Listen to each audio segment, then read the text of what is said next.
नमस्कार, स्वास्थ्य चर्चा में आप सभी का स्वागत है। मैं हूं मौमिता बनर्जी। आज हम बात करेंगे पाचन तंत्र के बारे में। जी हाँ, इंसान के शरीर में हर अंग महत्वपूर्ण है, उसी में से एक है पाचन तंत्र। अगर पाचन तंत्र का जो काम है, हम सभी लोग जानते हैं कि पाचन तंत्र खाना पचाने का काम करता है। जीभ, लार, यकृत, अग्नाशय, छोटी आंत, बड़ी आंत, इसका एक समूह है। अगर इंसान का जो शरीर है, अगर पेट ठीक है तो एक कहावत है कि आप भी स्वस्थ हैं, तंदुरुस्त हैं। तो आज इसी मुद्दे पर, इसी विषय पर हम बात करेंगे। हमारे साथ स्टूडियो में उपस्थित है जाने माने आयुर्वेद विशेषज्ञ डॉक्टर कमलेश प्रसाद जी। डॉक्टर साहब, आपका बहुत बहुत स्वागत है हमारे स्टूडियो में। नमस्कार डॉक्टर साहब, हम सभी लोग जानते हैं कि पाचन तंत्र जो है बहुत इम्पॉर्टेंट पार्ट है शरीर का। आज के समय पे जब भागदौड़ वाली ज़िंदगी पे लोग हर चीज़ का ख्याल रखते हैं, लेकिन पेट की गड़बड़ियों से जूझते हैं। तो क्या है आखिर पाचन तंत्र में, किस तरह की बीमारियां होती हैं और कैसे इसको स्वस्थ रखा जा सकता है? देखिए, अभी का जो समय है, लाइफ स्टाइल हर आदमी का अलग अलग हो गया है और ऐसा बदल गया है कि उसमें पाचन तंत्र में गड़बड़ी होने की चांसेस ज़्यादा रहती है। और हम लोग जो भी खाते हैं तो वो उसका पचाने का काम हमारे पाचन तंत्र का ही है। तो सब बीमारियों में अभी पाचन तंत्र को मजबूत करना ठीक है और इसी से बहुत सी बीमारियां होती हैं। अगर आपका पाचन गड़बड़ है तो इसमें से ही बहुत सी बीमारी होती हैं। इसीलिए कहा जाता है कि पेट ठीक तो सब ठीक। बिल्कुल है। एक प्रचार भी आता है कि पेट सफा तो सब रोग दफा। तो इस चीज़ को ध्यान में रखते हुए, इसकी बारीकियों को समझते हुए हम लोगों को ये समझना चाहिए कि हमारा पाचन तंत्र कैसे दुरुस्त हो और इसको कैसे ठीक रखा जाए। इसके लिए सबसे पहले है कि अपनी लाइफ स्टाइल को हम लोग बदलें। सबसे पहले हम लोग जानते हैं कि पाचन तंत्र अगर गड़बड़ होता है तो इससे मुख्य रूप से कौन सी बीमारियां होती हैं। तो सबसे पहले हम लोग देखते हैं कि आजकल बहुत ज़्यादा कब्ज़ की समस्या बढ़ गई है। जो भी लोग आते हैं वो बोलते हैं कि हमको कब्ज़ हो गया है, कब्ज़ की शिकायत है। और ये कब्ज़ की दवाइयाँ इतनी आजकल बिक रही है कि उसका करोड़ों करोड़ों का बिजनेस हो गया, व्यापार हो गया है। इस तरह से माने हर एक कंपनी जो है कब्ज़ की दवा निकालती है। तो कब्ज़ ही ऐसा रोग है, ऐसा मूल रोग है जिसके कारण से पेट की बहुत सी तमाम प्रकार की बीमारियां होती हैं। इसलिए हम लोगों को सबसे पहले कब्ज़ को दुरुस्त रखना चाहिए और कब्ज़ को दूर करने के लिए हल्का सा व्यायाम करिए, अपना आहार पर नियंत्रण करिए, अनाप शनाप चीज़ों को नहीं खाना चाहिए। लोगों में आजकल फास्ट फूड का प्रचलन है, लोग खाना मंगा लेते हैं बाहर से और उसको खाते हैं। रात्रि जागरण है, बहुत सा बच्चों का पढ़ाई लिखाई के कारण से वो रात में जगते हैं और जिसके कारण से देर से सुबह में उठते हैं। इसके कारण से उनकी पाचन क्रिया गड़बड़ा जाती है और कब्ज़ की समस्या बढ़ जाती है। कब्ज़ की समस्या अगर बहुत ज़्यादा होता है तो डिफरेंट टाइप की बीमारियां होने लगती हैं। जैसे एक मूल रूप से अगर लंबा दिन तक कब्ज़ है तो लोगों का एक आम बीमारी है बवासीर। रांची में हम खास करके देखते हैं कि बवासीर से पीड़ित जो भी रोगी आते हैं वो बवासीर से पीड़ित रहते हैं। मैंने वो ज़रूर बोलते हैं कि हमको थोड़ा सा बवासीर है। तो इसलिए आप कब्ज़ को दूर करें, कब्ज़ को दूर करिएगा तो ये सब बीमारी नहीं होगी। दूसरी जो आम बीमारी आ रही है जिसको हम लोग बोलते हैं कि हिक का जलना, गला का जलना, अम्ल पित्त की शिकायत, खाना खाने के बाद जो है बार बार शौच की इच्छा होना, इसको हम लोग इरिटेबल बाउल सिंड्रोम, जिसको IBS बोला जाता है। उसके अलावा कुछ और भी दुर्लभ बीमारियां हैं, जैसे ग्लूटेन की कमी से कुछ लोगों में होता है। उसके अलावा क्रोन डिजीज़ है। लेकिन मूल रूप से जो समस्या है वो कब्ज़ की समस्या है। इसको हम लोगों को दूर करना चाहिए और इसके लिए प्रतिदिन रात में 1 चम्मच त्रिफला चूर्ण सुसुम पानी से अगर लें तो आपकी कब्ज़ की समस्या दूर रहेगी। दूसरी अगर त्रिफला चूर्ण से भी कब्ज़ की समस्या नहीं जा रही है तो आप 1 चम्मच हरड़ का चूर्ण अवश्य लें। इससे तो हमेशा के लिए कब्ज़ चला जाता है। लेकिन इस सब का चीज़ रेगुलर यूज़ नहीं करनी चाहिए। कुछ दिन आप यूज़ करिए और उसके बाद छोड़ दीजिए। और दूसरी तरह की जो बीमारी आती है जिसको हम लोग बोलते हैं अम्ल पित्त की शिकायत। हर कोई आता है, खाना खाता, बोलता है हमको खट्टा ढकार आ रहा है। तो ये सारा कारण भी पाचन क्रिया की गड़बड़ी से होता है। एक आजकल आधुनिक चिकित्सा में बहुत प्रचलन शब्द हो गया है, गड हो गया है। कोई भी डॉक्टर लिख देते हैं कि गड है, तो इसको हम लोग बोलते हैं गैस्ट्रोइसोफेगियल रिफ्लक्स डिजीज़। तो ये है कि बहुत आदमी जैसे खाना खाया और यहाँ जो खाना खाने के बाद जलन होने लगता है। कभी कभी आप देखते हैं कि बार बार बहुत से लोग खाना खाने के बाद डौ डौ की आवाज़ आती है, लगता है कि खाना ऊपर आ जाएगा, मुंह में आ जाएगा, भारीपन लगता है। तो इसको ही हम लोग गड बोलते हैं। तो ये मूल समस्या, ये भी बहुत करीब करीब 10 में से 5 रोगी तो ज़रूर बोलते हैं कि हमरा देखिए ना, खाना खाते हैं से ऊपर आ जाता है, जलन होता है। तो इस सारा चीज़ को ध्यान रखना चाहिए। बिल्कुल डॉक्टर साहब, आज हमारे देश में अगर देखा जाए तो 99% लोग जो है वो एसिडिटी और जैसे कि आपने कहा कि कब्ज की शिकायत को लेकर डॉक्टर, हॉस्पिटल, ये सब जगह पर दौड़ते हैं। बच्चों में भी ये चीज़ देखा जाता है। एसिडिटी की जो समस्या है वो कैसे निदान है, आयुर्वेद में उसका क्या इलाज है? देखिए, एसिडिटी या अम्ल पित्त की समस्या उन्हीं को होता है जो खाना पीना के प्रति लापरवाह रहते हैं, जिनका खाने पीने का समय ठीक नहीं है और बहुत देर तक भूखे रहते हैं। तो वैसे स्थिति में हम लोग का जो पेट है उसमें एसिड का सेक्रेशन होने लगता है और उसका यूज नहीं होता है, न्यूट्रलाइजेशन नहीं होता। जब खाना खाइएगा तभी उसका यूज होगा, नहीं होगा तो वैसी स्थिति में वो एसिड जमा हो के वही बाद में अम्लपित्त की शिकायत हो जाती है और उसी से हम लोग बोलते हैं कि ये पेप्टिक अल्सर हो गया।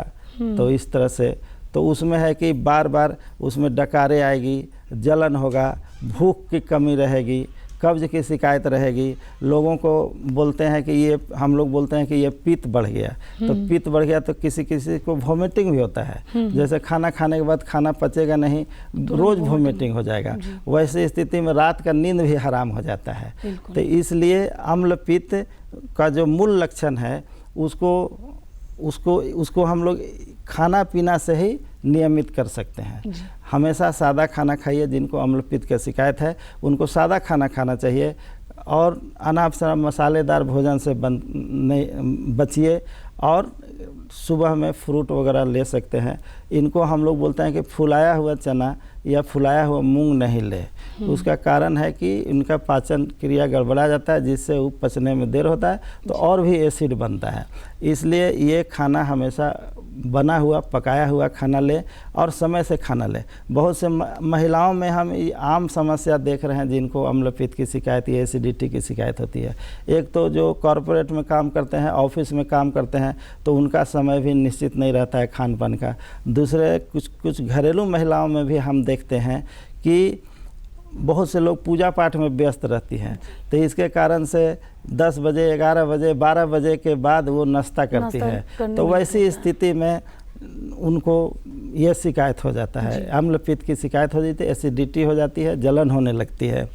और जब जलन होने लगती है तो इनका जलन जो है जब कुछ खा लेंगे तो कम होगा, नहीं खाएंगे तो जलन बढ़ते जाएगा। इसलिए हम तो यही कहेंगे कि आप समय से खाना खाइए। अगर एसिडिटी या अम्लपित्त से बचना है तो घरेलू उपचार के लिए हम बता दे रहे हैं कि अगर जिनको अम्लपित्त की शिकायत हो गई है और घर में कोई दवाई नहीं है तो सिर्फ 3-4 लौंग को आप पानी में मुंह में लेके उसको चबा जाइए और ठंडा पानी पी लीजिए। उसके अलावे अगर कुछ भी नहीं है तो घर में अगर आंवला का चूरन है तो उसमें थोड़ा सा मिश्री मिला करके आप उसको भी ले सकते हैं। इससे भी आपको अम्लपित्त तत्काल ठीक हो जाएगा और आपको उल्टी की समस्या भी खत्म हो जाएगी। अम्लपित्त से एक और विकट समस्या होती है जिसको हम लोग बोलते हैं माइग्रेन की शिकायत हो जाता है। अच्छा, वो भी बार बार, हाँ, महिलाएं जो है बार बार बोलती हैं हमको माइग्रेन की शिकायत है। जब धूप में जाएंगे तो तेज सिर दर्द होने लगेगा, फिर घर आके थोड़ा सा ठंडा में रहेगी तो आराम होगा। ये सब समस्या भी अम्लपित्त की शिकायत से होती है। इसलिए हम लोग बोलते हैं कि आप लापरवाही नहीं करें। अम्लपित्त या पेट के रोगों से बचना है तो आप समय से खाना खाइए और साफ़ सुथरा खाना खाइए और समय से तेल मसालेदार भोजन, मांसाहारी भोजन बिल्कुल हम लोग बोलते हैं कि आप नहीं खाएं। उसके अलावे भी एक और बीमारी होती है, बाद में जब यही रोग बढ़ते जाता है तो इसी को हम लोग पेप्टिक अल्सर बोलते हैं, जो घाव होने लगता है। तो घाव जब होगा तो उसमें और तीव्र जलन होगा। और यहाँ पर हम लोग देखते हैं कि ये ओएसोफेगस जहाँ है, इस जगह पर सूजन हो जाता है। ऐसे ज़रा सा भी घर में भी अगर इसका सबसे पहचानने का तरीका है कि अगर आप वहाँ दबाएंगे तो आपको महसूस होगा कि ये फूला हुआ है थोड़ा सा, और जैसे ही दबाएंगे उसको दर्द होगा, हल्का सा महसूस होगा उस रोगी को, या मुंह से लगेगा कि उसका कोई चीज़ आ गया बाहर। हाँ, तो ये सिंपल तरीका है। तो जब रोग ये बहुत बढ़ जाता है तो उसी को हम लोग पेप्टिक अल्सर बोलते हैं, और उसके लिए फिर डॉक्टर की सलाह लेनी पड़ती है। किसी किसी को अम्ल पित्त के साथ साथ मुंह से खून भी आने लगता है, वो जो पित्त निकलता है उसके साथ। अच्छा, इसलिए आप विशेष रूप से कम अम्ल पित्त तो होने नहीं दीजिए। दूसरी एक पेट की आम समस्या है, ये भी पेट से ही जुड़ी हुई है, इसको हम लोग बोलते हैं ड्यूडेनल अल्सर, जिसमें इस दोनों में अंतर यही समझ लीजिए कि पेप्टिक अल्सर में खाना खाने से दर्द ठीक हो जाता है पेट का, लेकिन ड्यूडेनल अल्सर में खाना खाने के बाद दर्द बढ़ जाता है। अच्छा, तो इसलिए इस चीज़ को भी विशेष ध्यान रखना है कि ये भी पाचन क्रिया की ही गड़बड़ी है। बहुत से रोगी आते हैं, चाहे जो लोग हैं, वो लोग खाना खाने के बाद दर्द की शिकायत करते हैं। उसी को हम लोग आयुर्वेद में परिणाम शूल बोला जाता है। खाना खाने के बाद उसका जो पाचन क्रिया के बाद जो परिणाम होता है वो शूल के रूप में आता है, दर्द के रूप में आता है जी। वही बाद में ड्यूडेनाइटिस हो जाता है। देखा जाता है कि जैसे आपने कहा कि उल्टी की समस्या ये आम है, या फिर मल से ब्लड, ये भी कई समस्या है। तो कैसे पता चलेगा डॉक्टर साहब कि जैसे मान लीजिए पाचन तंत्र में गड़बड़ी भी हो रही है और लीवर इन्फेक्शन हो रहा है? देखिए, जब भी पाचन तंत्र की है और हम खाना पीना बासी खाना लेते हैं या वैसा पानी, गंदा पानी यूज करते हैं, तो खास करके उससे ज़्यादा हमारा लीवर अफेक्टेड होता है। खास करके बरसात के दिनों में जो बरसाती पानी बहुत से लोग पी लेते हैं, या बरसात में क्या होता है कि नली नाला का पानी भी जाके कुआं में चला जाता है जी, चापाकल में भी चला जाता है। तो वैसी स्थिति में वो पानी जब हम लेते हैं तो उससे लीवर में इन्फेक्शन होने की चांस बहुत ज़्यादा रहता है। और इसमें बरसात के दिनों में हम लोग देखते हैं कि बहुत ज़्यादा जॉन्डिस फैलता है, आप ऐसा देखे होंगे। तो उसमें जॉन्डिस की शिकायत बढ़ जाता है। लीवर में जैसे ही इन्फेक्शन होगा, और भी बहुत बड़ी बड़ी बीमारियां होती हैं, लेकिन जो मूल रूप से हम लोग देखते हैं कि बरसात के दिनों में खास करके जब गंदे पानी की वजह से आप देखिएगा कि जॉन्डिस की शिकायत हो जाती है। उसमें चेहरा पीला हो जाएगा, उल्टी भी पीला पीला होगा, आंखें पीला हो जाता है, पेशाब पीला निकलता है, पैखाना का रंग भी सफ़ेद हो जाता है, जो कलर होना चाहिए वो नहीं रहता है। इसलिए खाना पीना पर विशेष देना चाहिए। और अगर आपको जॉन्डिस हो गया है तो सीधा आप रेस्ट करिए, आराम करिए, कोई तरह का काम नहीं करिए, अधिक मात्रा में लिक्विड लीजिए, आप ग्लूकोज ले सकते हैं और किसी चिकित्सक से मिलकर उसका इलाज कर सकते हैं। जो सिंपल तरह का जो जॉन्डिस होता है, जिसको हम लोग वायरल हेपेटाइटिस बोलते हैं, तो वो बिल्कुल वायरस के कारण से, वही पानी से हुआ तो उससे वायरल हेपेटाइटिस हुआ। बहुत से समूह में वो होने लगता है, महल्ला के महल्ला बीमार पड़ जाते हैं। तो खास करके इस सब से बचने के लिए अगर लीवर को बचाना है तो उसके लिए आपको कम से कम साफ पानी वगैरह लेना होगा और उस पर विशेष ध्यान होगा। बहुत अधिक होने पर अगर पेट गड़बड़ होता है तो हम लोग देखते हैं कि लीवर में जो लोग अल्कोहल लेते हैं या दारू शराब का अधिक सेवन करते हैं तो उनको लीवर की समस्या ज़्यादा होती है। तो उसमें है कि लीवर आपका जो है बढ़ जाता है, इनलार्ज हो जाता है और वो बाद में सिरोटिक होने लगे, जिसको हम लोग सिरोसिस ऑफ लीवर बोलते हैं, और जिसका इलाज थोड़ा डिफ़िकल्ट हो जाता है। उसमें है कि उसके बाद उसका पेट में पानी भर जाना, ऐसा आप लोग देखते होंगे बार बार कि बहुत सा ऐसा मरीज आते हैं जिनको जॉन्डिस हुआ और उसके बाद उनके पेट में पानी भर गया और वो पानी जो है फिर निकालना पड़ता है, उसी को हम लोग जलोदर या एसियाटिक्स बोलते हैं।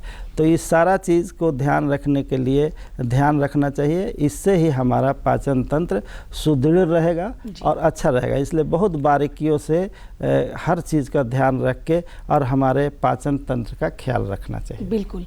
पाचन तंत्र की जहाँ तक बात होती है, उसमें एक और सबसे बड़ी समस्या दिखाई देती है कि जब पेट में गड़बड़ी होती है तो ज़्यादातर महिलाओं को हो या पुरुष को जो हेयर फॉल होने लगता है या फिर स्किन में रैसेज आता है, तो ये समस्या क्यों होती है सर? वो इसीलिए कि एसिड जब पाचन क्रिया गड़बड़ होता है तो एसिड बढ़ जाता है, शरीर में टॉक्सिसिटी बढ़ जाएगी, पॉइजन बढ़ने लगता है। खाना जो हम लोग खाते हैं तो अगर उसका पाचन सही से नहीं हुआ, जो भी खाते हैं तो पाचन कहते हैं, जैसे ही पाचन होगा तो उससे रस बनता है जी। और वो रस जाके हमारे आंतों के द्वारा शोषित होता है और वो उसका जब अवशोषण होगा तब वो जाएगा ब्लड में। तो जिस तरह का हम लोग खाना खाएंगे उस तरह का रस बनेगा।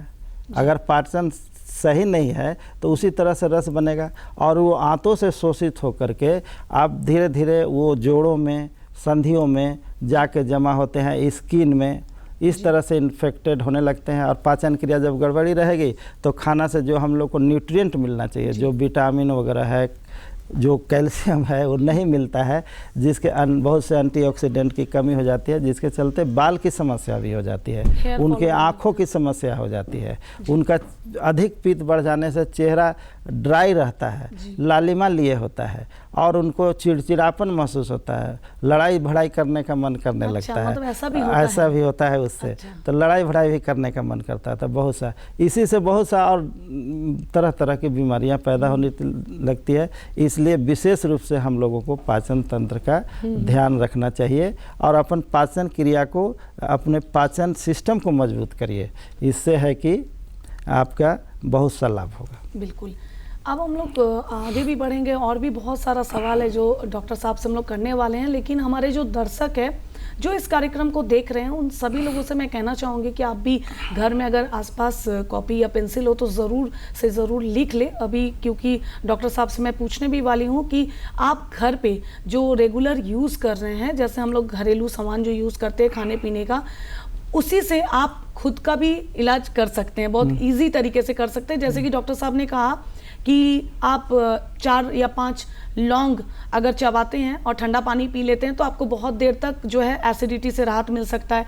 इसके अलावा भी हम लोग आयुर्वेद से जानते हैं कि जैसे अदरक हो गया या फिर थोड़ा काला नमक हो गया या फिर जवाइन, जिसे जो आम लोगों के घर में जवाइन रहता है, ये भी आप इस्तेमाल कर सकते हैं, जवाइन भी इस्तेमाल कर सकते हैं।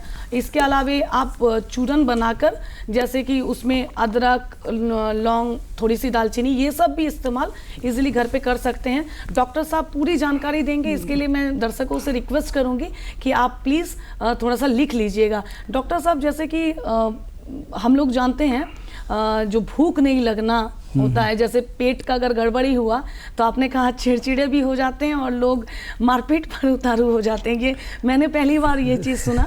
भूख की कमी जो है ये पाचन तंत्र की गड़बड़ी में अक्सर दिखाई देता है, तो ये क्यों होता है?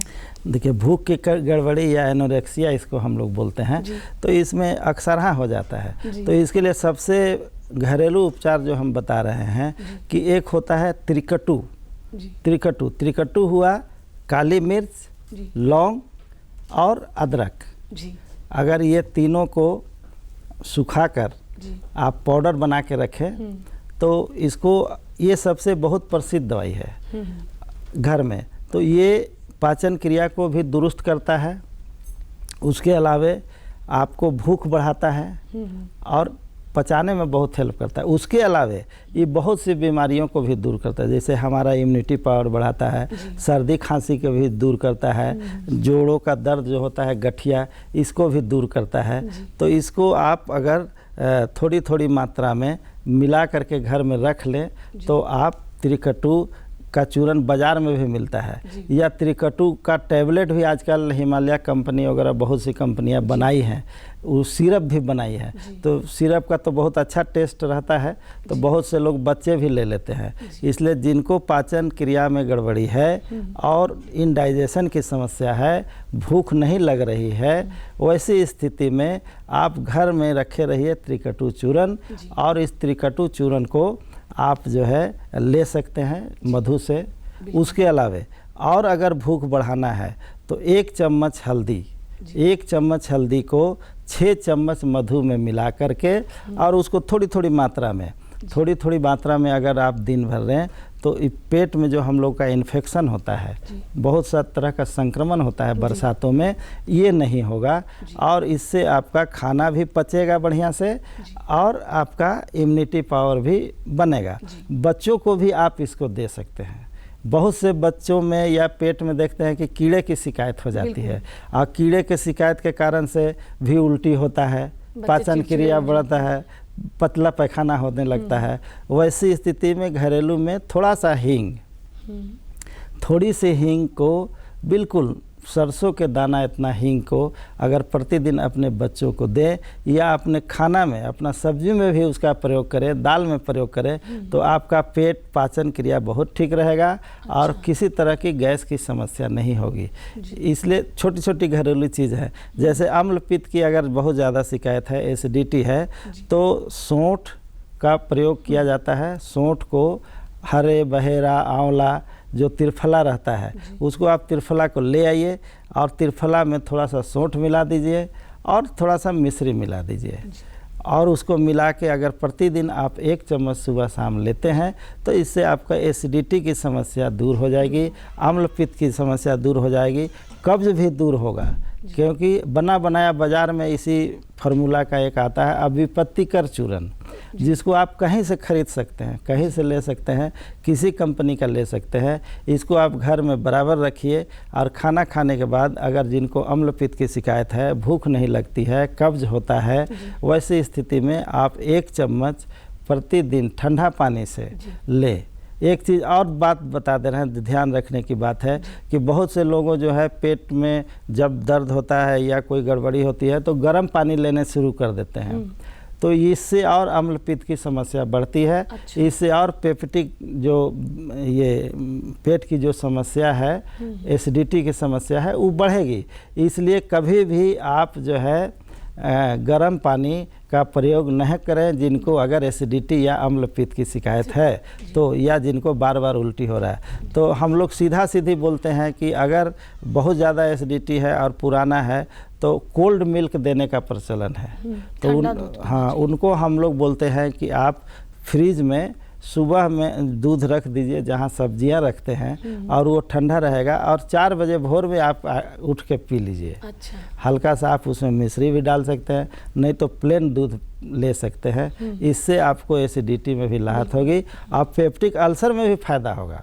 अगर अल्सर भी बन रहा है तो वो भी दूर होगा। इसलिए इस सारा चीज़ को, जो छोटी छोटी बातें हैं, इसको ध्यान रखने से हमारा पाचन तंत्र जो है बिल्कुल ठीक होगा। डॉक्टर साहब, गैस का जो प्रॉब्लम है ये सबसे आम है, तो उसके लिए आयुर्वेद में जो हमारे दर्शक है क्या इस्तेमाल कर सकते हैं? देखिए, गैस के लिए जो समस्या, हर आदमी बोलता है गैस हो गया, गैस हो गया, तो गैस कोई बीमारी नहीं है, वो हमारे अंग का परिणाम स्वरूप कुछ आता है। जब हमारा पाचन क्रिया कमज़ोर हो जाती है तो खाना ठीक से पचता नहीं है, तो अपच के कारण से ही गैस की समस्या होती है। तो उसमें है कि पेट फूलने लगेगा, पेट दर्द होने लगेगा। तो वैसी स्थिति में सौंठ का पाउडर या अदरक थोड़ा सा काला नमक के साथ मिला के ले तो उससे लाभ होगा। दूसरी बात, अगर घर में अजवाइन है तो अजवाइन को हल्का सा भून लीजिए और उसमें थोड़ा सा काला नमक मिला दीजिए अपने टेस्ट के हिसाब से, और अगर गैस की समस्या है तो आप उसको 1 चम्मच ले लीजिए, उससे आपको काफ़ी आराम होगा और उससे कब्ज की समस्या भी दूर होगी। हाँ, रेगुलर आप अजवाइन का सेवन, जिनको एसिडिटी है वो रेगुलर अजवाइन का सेवन नहीं करें ये नमक मिला करके। उसके अलावे और भी बहुत सी तरीका है, जिसको आंवला का चूरन अगर घर में है तो आप उसको भी ले सकते हैं। उससे भी आपका एसिडिटी वगैरह और बशर्ते उसमें थोड़ा सा मिश्री मिला देना। डॉक्टर साहब, जो बच्चों में जो शिकायत होती है एसिडिटी की, तो बच्चों को भी ये सब चीज़ दिया जा सकता है? हाँ बिल्कुल बिल्कुल, बच्चे को भी आप ये चीज़ दे सकते हैं और या लौंग का पानी दे सकते हैं। जिन बच्चों को बहुत सा शिकायत है तो उसको लौंग को आप पानी में डाल दीजिए।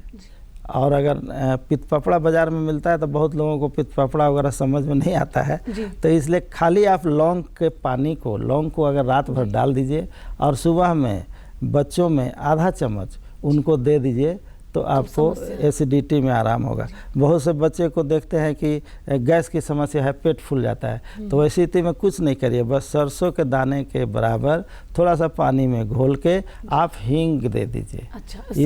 इससे एसिडिटी भी ठीक होगा, बच्चा का गैस भी निकल जाएगा और जो पतला पैखाना वगैरह हो रहा है वो भी ठीक हो जाएगा। तो ये सब बहुत शुक्रिया डॉक्टर साहब, आपने बहुत अच्छी जानकारी दी। और सबसे अच्छी बात ये रही, आशा करती हूँ कि आपने जो दवाओं का जो आप नाम बताएं और घर में जो हम लोग रेगुलर यूज़ करते हैं वो इजीली घर में मिल जाता है, जैसे कि अजवाइन हो गया, अदरक, मधु, जो लौंग, ये इजीली घर में उपलब्ध होते हैं। डॉक्टर साहब ने बहुत अच्छी जानकारी दी, आशा करती हूँ कि आप लोगों ने लिख भी लिया होगा। और डॉक्टर साहब, जाते जाते आपसे बस यही चीज़ मैं चाहूँगी कि आप हमारे दर्शकों को ज़रूर बताइए कि कैसे एक आदमी स्वस्थ रह सकता है। देखिए, स्वस्थ रहने का सबसे अच्छा उपाय है अपना आहार विहार ठीक रखिए, सुबह में उठिए, कब्ज मत होने दीजिए।